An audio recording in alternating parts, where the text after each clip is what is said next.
வேற வேற எடுத்து வச்சுட்டம்மா. வேற என்னம்மா? ரூபாவை பத்தியெல்லாம் பார்க்காதம்மா.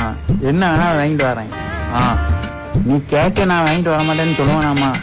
நீ என்ன வேணா சொல்லுமா, நான் எல்லாமே வாங்கிட்டு வந்துடுவேன். அண்ணன் எவ்வளவு? இந்தாங்கண்ணே 100 ரூபாச்சுண்ணே. ஆனா பரவாயில்லண்ணே, ஒய்ஃபிட்ட ரொம்ப பொறுமையா பேசுறீங்க. ஏய், போன்ல பேசுனது என் பொண்டாட்டி இல்ல, எங்க அம்மா.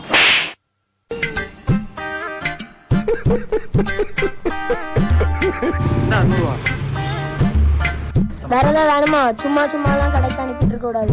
வேணா இப்பமே சொல்லிடு. ஒரு நாள் வீட்டுல இருக்க முடியல, சும்மா அதை வாங்கிட்டோ இதை வாங்கிட்டோ.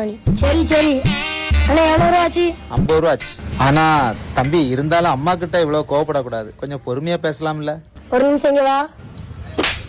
போன்ல எங்க அம்மா இல்ல, என் பொண்டாட்டி. கல்யாணம் முடிஞ்சு போச்சா? எவ்வளவு கேட்ட?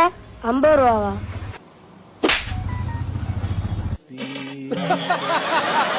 அம்மா அம்மா